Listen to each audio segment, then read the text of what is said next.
Yo mes petits potes, j'espère que vous allez bien. Je sais pas si vous me suivez sur Instagram, si c'est depuis le début ou si c'est dernièrement, mais mes photos ont bien évolué. Au début c'était seulement des photos d'objets high-tech posées sur mon bureau, et là je commence à me diversifier un peu plus avec tout ce que je peux trouver dans la rue. Et du coup aujourd'hui je vais vous présenter une application vraiment géniale pour trouver des super spots sur Paris, que ce soit pour Instagram ou pour prendre des photos perso. Et du coup belle photo veut dire plus de likes et donc plus d'abonnés. Cette application c'est Spotter. Je tiens à dire que cette vidéo n'est pas sponsorisée, j'ai trouvé cette application sur l'App Store et du coup je me suis dit que j'allais en faire profiter un peu tout le monde. Spotter c'est une application lancée par un Parisien amoureux fou de sa ville qui, après avoir photographié ses potes un peu partout, a décidé de regrouper tous ses spots dans une application. Si vous n'êtes pas parisien, vous en faites pas, la communauté s'agrandit de plus en plus et du coup à chaque fois que quelqu'un trouve un nouveau spot, il l'ajoute directement sur l'application. Du coup ce qui est cool c'est qu'on a des spots un peu partout. Quand on lance l'application, deux choix s'offrent à nous.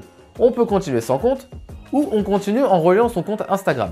La seule différence qui va se faire, c'est que si on relie son compte Instagram, on pourra ajouter nos propres spots et du coup y montrer nos photos. Ensuite, on arrive sur une map style Google Maps avec les spots les plus proches de nous. À chaque fois qu'on va dézoomer, ça va rafraîchir et du coup nous montrer les spots un peu plus loin. Du coup, on peut cliquer sur le logo et ça nous affiche ce spot avec les différentes photos qui ont été prises. C'est aussi pratique quand on compte aller dans un endroit par exemple et voir les différents lieux pour prendre des photos ou tout simplement les différents lieux à explorer de la ville. Et sinon, on a un regroupement de spots par catégorie, que ce soit par exemple façade, street art, urbex. Donc on a vraiment pas mal de choix comme on peut le voir. Là, je viens de cliquer sur la catégorie design, du coup ça nous regroupe tous les spots de cette catégorie, de cette thématique, sans pour autant que ce soit les plus proches de nous.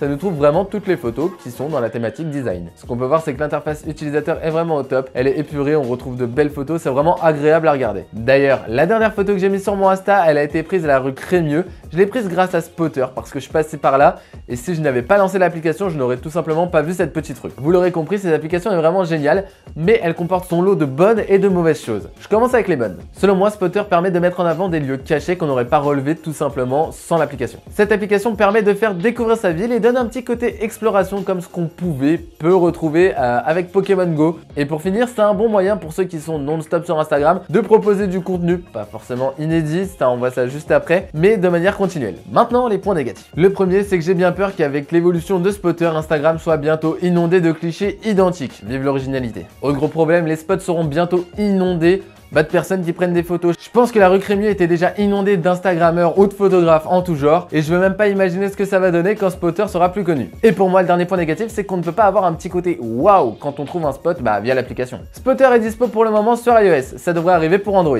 Du coup, je vous laisse me suivre sur mon compte Instagram qui s'affiche juste là et tous mes autres réseaux sociaux d'ailleurs. Ils sont aussi dans la description. Et pour finir, j'espère vraiment que cette vidéo vous a plu, que je vous ai fait découvrir une nouvelle application sympa. Si c'est le cas, n'hésitez pas à lâcher un gros pouce bleu, à vous abonner à ma chaîne et à partager la vidéo. Allez, des bisous.